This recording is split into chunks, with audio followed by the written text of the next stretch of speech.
감옥에서 사색한다는 게 어떤 걸까요? 20년. 한 사람이 철장 안에서 보낸 시간입니다. 20살에 들어가 40살에 나왔습니다. 청춘 전부를 감옥에서 보낸 거죠. 그런데 놀라운 건 그가 그 시간을 이렇게 말한다는 겁니다. 감옥이 아니었다면 절대 쓸 수 없었던 이야기였다. 처음 이 문장을 읽었을 때 저는 속으로 생각했어요. 이게 정말 가능한 걸까? 20년이나 갇혀 있으면서 어떻게 이런 말을 할 수 있지? 솔직히 저는 신영복 선생님의 이름을 알면서도 이 책을 한참 동안 펼치지 못했습니다. 왜냐하면 무거울 것 같았거든요. 감옥 이야기, 20년의 수감 생활. 읽다가 우울해지면 어쩌나 그런 걱정이 앞섰죠. 그런데 막상 첫 장을 넘기는 순간 제 예상은 빗나갔어요. 이 책은 우울한 책이 아니고 오히려 따뜻한 책이었습니다. 신영복, 1941년생. 서울대 경제학과를 나와 육군사관학교 교관으로 일하던 그는 1968년 27의 나이에 통일혁명당 사건으로 구속됩니다. 그리고 무기징역. 그는 대전교도소, 전주교도소, 안양교도소를 거치며 무려 20년 3개월을 감옥에서 보냅니다. 그리고 그 시간 동안 어머니와 조카에게 보낸 편지들이 있었습니다. 그게 바로 이 책 감옥으로부터의 사색입니다. 책을 읽으며 가장 먼저 눈에 들어온 대목이 있었어요. 함석헌 선생님이 면회를 오신 날의 이야기입니다. 신영복 선생님은 이렇게 씁니다. 함석헌 선생님께서 유리창 너머로 이렇게 말씀하셨어요. 고통이 사람을 만든다네. 저는 이 문장 앞에서 한참을 멈췄습니다. 고통이 사람을 만든다. 우리는 보통 반대로 생각하잖아요. 고통은 사람을 망가뜨린다고. 고통은 사람을 무너뜨린다고. 그런데 함석헌 선생님은 감옥에 갇힌 청년에게 이렇게 말합니다. 고통이 사람을 만든다. 그리고 신영복 선생님은 그 말을 20년 동안 증명해 보입니다. 그는 편지에 이렇게 썼어요. 감옥은 저를 가두었지만 제 생각까지 가둘 수는 없었습니다. 오히려 이곳에서 저는 처음으로 진짜 자유가 무엇인지 알게 되었습니다. 저는 이 대목에서 문득 생각했습니다. 나는 지금 자유로운가? 감옥에 있지 않고 철장이 없고 어디든 갈 수 있는데 그런데 정말 자유로운가? 매일 똑같은 일상에 갇혀 있지 않은가? 남들의 시선에 갇혀 있지 않은가? 이래야 한다는 틀에 갇혀 있지 않은가? 신영복 선생님은 감옥 안 좁은 운동장에서 매일 나무 한 그루를 보며 지냅니다. 그리고 그 나무에 대해 이렇게 쓰십니다. 나무는 외롭지 않습니다. 뿌리로 땅과 연결되어 있고 가지로 하늘과 연결되어 있으니까요.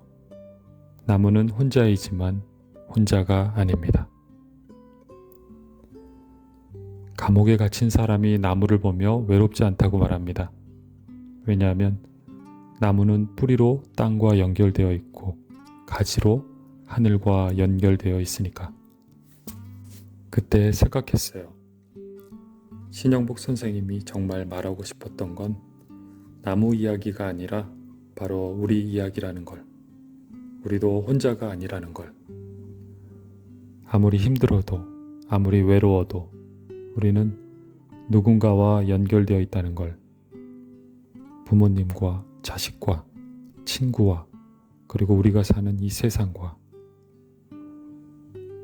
여러분 혹시 요즘 외롭지 않으신가요? 자녀들이 다 떠나고 퇴직하고 나니 갑자기 텅 빈 것 같고 내가 누구인지 모르겠고 그런 적 없으신가요? 그럴 때마다 이 나무 이야기를 떠올립니다. 나는 혼자이지만 혼자가 아니다. 뿌리로 땅과 연결되어 있고 가지로 하늘과 연결되어 있다. 책 중간쯤에 이런 편지가 나옵니다. 감옥 담장에 담쟁이가 자라는 모습을 보며 쓴 편지입니다. 담쟁이는 참 신기합니다. 벽을 타고 올라가면서 절대 서두르지 않습니다. 한 뼘씩 천천히 그러나 멈추지 않고 올라갑니다. 그리고 언젠가는 담장 꼭대기에 닿습니다. 저는 이 대목을 읽으며 속으로 생각했어요. 나는 지금 담쟁이처럼 살고 있나? 아니면 너무 서두르고 있나? 우리는 살면서 너무 빨리 결과를 보려고 하는 것 같아요. 빨리 성공하고 싶고, 빨리 인정받고 싶고, 빨리 뭔가 이루어내고 싶어 합니다.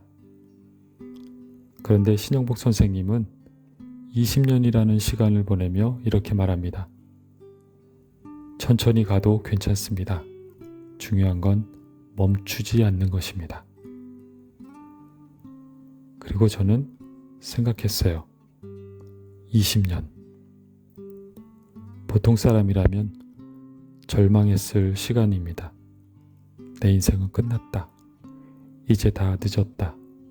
그렇게 생각했을 겁니다. 그런데 신영복 선생님은 20년을 담쟁이처럼 보냅니다.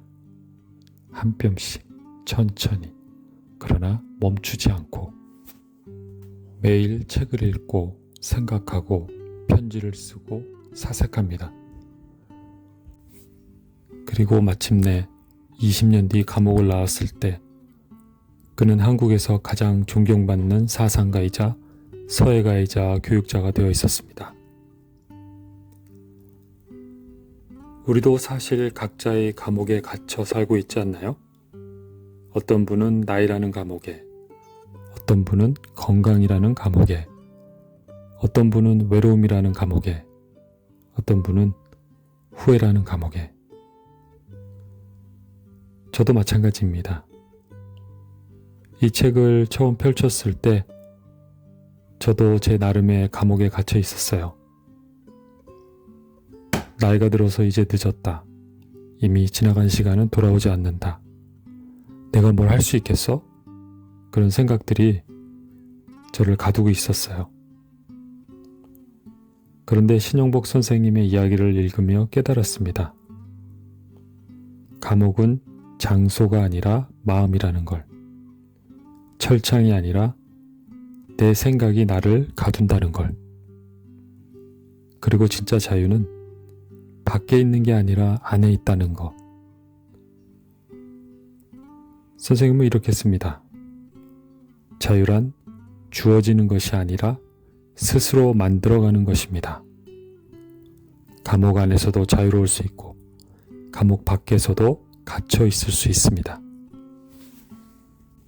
책의 마지막 부분에 가장 인상 깊은 문장이 나옵니다. 나무는 나무가 되려고 하지 않습니다. 그냥 나무입니다. 사람도 마찬가지입니다. 무엇이 되려고 하지 말고 그냥 사람이면 됩니다. 저는 평생 뭔가 되려고 애쓰며 살고 있죠. 좋은 직장인이 되려고, 좋은 부모가 되려고, 좋은 배우자가 되려고, 인정받는 사람이 되려고. 그런데 신영복 선생님은 말합니다. 되려고 하지 말고 그냥 사람이면 된다고. 그리고 이런 문장도 덧붙입니다. 중요한 건 관계입니다. 나 혼자 무엇이 되는 게 아니라 우리가 함께 살아가는 것. 그게 바로 사람입니다. 우리는 평생 혼자 열심히 살아왔습니다. 내가 성공하고, 내가 인정받고, 내가 행복하려고. 그런데 막상 어느 정도 이루고 나면 뭔가 텅 빈 것 같은 기분이 들곤 하죠. 신용복 선생님은 20년의 감옥 생활을 통해 깨달았다고 해요. 나 혼자 자유로울 수 없다. 우리가 함께 자유로워야 한다. 감옥에서 사색한다는 게 어떤 걸까요? 이제 저는 조금은 알 것 같습니다.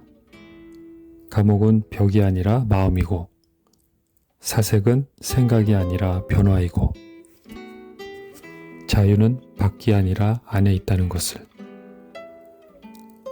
신용복 선생님은 27에 감옥에 들어가 47에 나왔습니다. 보통 사람이라면 인생을 낭비했다고 말했을 겁니다. 그런데 선생님은 이렇게 말합니다. 감옥이 아니었다면 나는 진짜 나를 만날 수 없었을 것입니다. 우리에게도 각자의 감옥이 있죠. 나이, 건강, 외로움, 후회, 두려움. 그런데 어쩌면 바로 그 감옥이 우리를 만드는 시간일지도 모릅니다. 고통이 사람을 만듭니다. 천천히 가도 괜찮습니다. 중요한 건 멈추지 않는 것입니다. 나무는 나무가 되려고 하지 않습니다. 그냥 나무입니다. 우리도 마찬가지입니다. 오늘 하루 여러분의 담쟁이가 한 뼘 더 올라가기를 바랍니다. 천천히, 그러나 멈추지 않고.